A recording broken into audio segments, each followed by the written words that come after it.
Stop! Don't touch her! While out shopping, I checked the baby monitor app on my phone and saw a strange woman trying to pick up and take away my daughter. There, next to the crib, my husband was blissfully napping. Wake up, you! I was drenched in sweat and couldn't help but shout, even though I knew he couldn't hear me. I had left my 3-month-old daughter in my husband's care while I went shopping. While he had happily agreed to watch her, he ended up taking a nap instead of actually taking care of our daughter. I regretted trusting him in that moment, but it was too late. Frantically, I called my husband while preparing to rush to the police, but then, what caught my eye was an unbelievable sight. I'm Aria, a 35-year-old elementary school teacher. My husband, also 35, is a high school sweetheart who now runs his own business. After years of fertility treatments, we were finally blessed with our daughter, Mary. He would always gaze at her and say, "She's so cute," clearly delighted. Although he never took care of her, I had some time off for parental leave and felt content and happy. Before Mary was born, we had grown apart. My husband was a workaholic, often coming home late and working on his days off. I was also busy, and despite wanting to come home early, would often return after dark due to grading tests and preparing for the next day's lessons. Slowly, his attitude and words towards me became colder. "Sometimes I come home early, and you're not here. There's no dinner, and the house is a mess. What's the point of us being married?" "I'm sorry. I've been busy with work." "You're the wife. Act like it. This isn't a relaxing home." Even though we both work, he thinks housework is my job and never lifts a finger to help. So there I was, doing all the cooking and laundry, no matter how tired I was. I refrained from asking to help because I knew he wouldn't budge. I felt emotionally distanced from my husband and was left with a lingering sense of discontent. However, having a child changed my husband. He started to come home early just to see our daughter's face. "Isn't she adorable? She's got a beautiful face, just like me." "You wish." I chuckled. Yet thanks to our daughter, I began to feel that our relationship might be on the mend. Mind you, he was still glued to his phone, constantly checking it. "Hey, do you really need to take your phone even to the bathroom and shower?" "Well, work's been going great, and clients keep reaching out." "I know what it's like to bring work home. Just take care of yourself, okay?" I was genuinely worried for his health, but I never imagined what would happen next. On a day off, as I was busy with household chores, my husband unexpectedly made a kind offer. "Look, I know you're swamped every day. I'm off today, so why don't I take care of Mary? Go out with your friends, have some tea, and relax." "Really? Thanks." I was pleasantly surprised by his sudden gesture and gladly prepared to enjoy my long-awaited time alone. I felt happy thinking he was returning to the thoughtful man I'd married. Shopping in the bustling downtown area, dressed to the nines, I suddenly found myself worried about our daughter. After all, I hadn't been apart from her for a single moment since she was born. Now is the perfect time to use this. I pulled out my phone and accessed a certain app. You see, I had installed a baby monitor camera in the house for just this kind of moment. The camera's footage and audio gets sent directly to my phone in real time. I've told my husband about this camera setup a while ago, but he might have forgotten since he really didn't pay attention.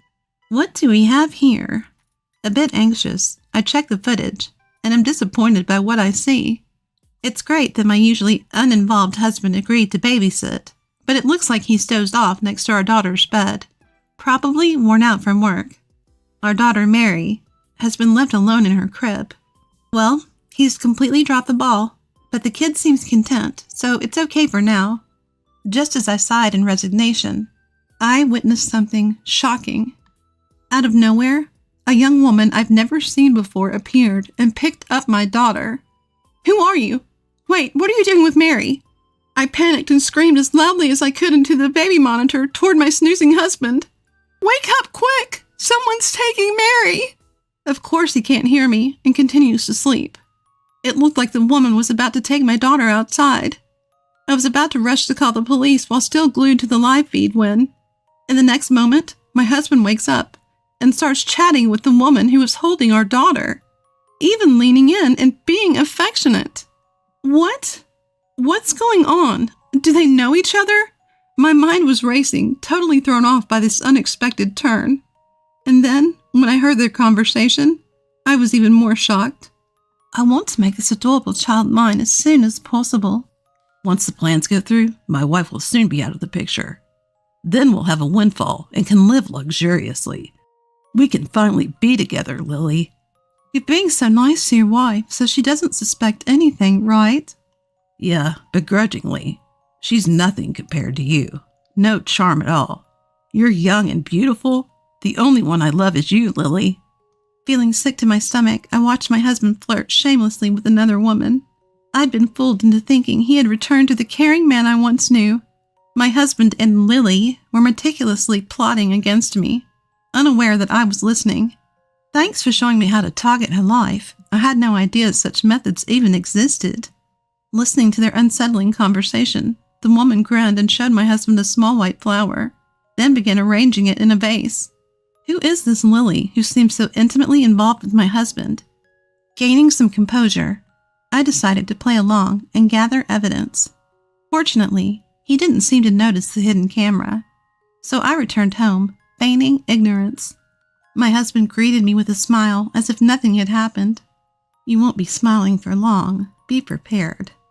But even with my resolve, I had no clue where to start. Then, an ideal person popped into my head. Emily, my high school friend who loves mysteries. Every time we meet, she enthusiastically talks about detective techniques and methods she learns from books and movies. She might be the one to help. She knows about my husband, too. When I met with Emily and explained the situation, she was all in. Leave it to me. From that point, Emily did some sleuthing and found out Lily worked at my husband's favorite cabaret club. Even more, she interviewed some of the club's patrons. Apparently, Lily had targeted multiple married men before swindling money from them. She's clearly bad news.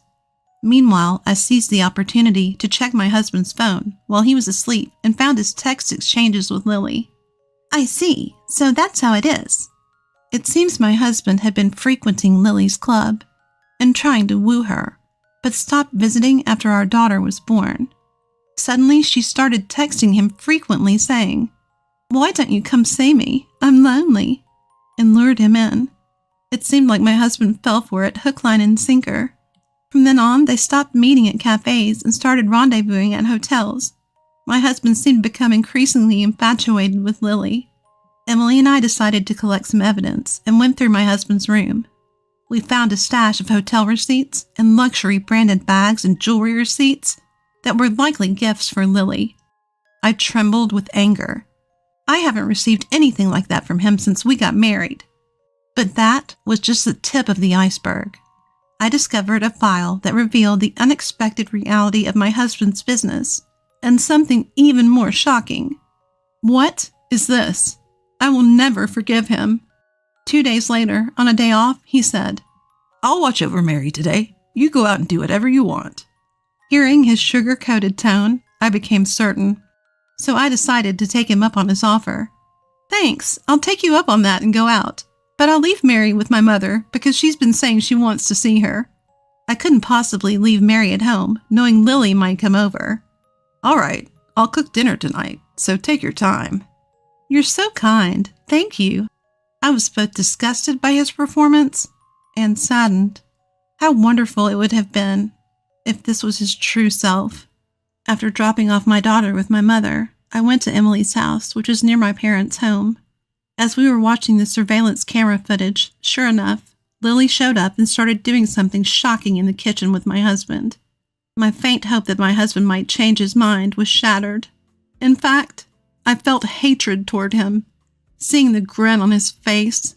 2 hours later, when Emily and I returned home, my husband, who thought he was alone, let out a surprised, "What?" when he saw her. "Why are you so shocked I was with Emily today?" "Long time no see. I tagged along back to your place." My upbeat Emily received a forced smile from my husband, who reluctantly invited her inside. Mary's already asleep, so she'll be spending the night at her grandparents'. "Ah, I see," he replied, clearly distracted by something else. But Emily threw him another curveball. Something smells good. Is it curry for dinner? Mind if I join?" Well, my husband stumbled over his words, clearly uncomfortable. Before he could decline, Emily had already sat at the table, so we ended up having dinner together. As I was about to help with the setup, my husband insisted. I cooked today. Let me serve it. He returned with a tray of curry for 3 and set a plate in front of each of us. I seized the moment. Wow, my curry has a lot of meat. Let me swap plates with you. What? Before he could say anything, I had already switched our plates. His face turned pale, and he looked utterly helpless. I relished the curry in front of him, while Emily watched with a smile. She didn't try to eat hers, though. After all, who knows if what's on Emily's plate is safe? My husband, however, seemed oblivious to Emily's reactions, his face growing more and more pale. Why aren't you eating? It'll get cold. I'm, full already. Hey, why don't you eat it? Why should I? Are you trying to get me to eat it for some reason? What? No, of course not. Then take a bite. You made it yourself after all. I said I don't want to eat it. He clenched his lips and sweated, even though it wasn't hot. Well then, I'll take this curry as evidence and give it to the police. What? Police? For a moment he froze, then mustered a feeble voice. I just don't feel like eating it because my stomach's off. If there's nothing wrong, then you shouldn't mind it being given to the police, right? At that instant, he slammed the table, about to lunge at me, but then noticed Emily and stopped. Police? What are you accusing me of? I thrust before him pictures of files documenting his company's poor financial status. Your company's doing bad, huh? It could go under any day now. How did you find that? I found it in your study. Planning to make me the fall guy to save your company. How awful. What are you talking about? There's no way I'd do such a thing. My husband still seemed to be playing dumb. He turned towards Emily and exaggeratedly shrugged his shoulders. Listen, Emily, my wife here has been really paranoid lately. I'm actually worried she might be ill. Me trying to kill my own wife? Ridiculous. Oh, so you're still pretending, huh? Without waiting for his response, I pulled out my smartphone and began to play the footage recorded from the surveillance camera.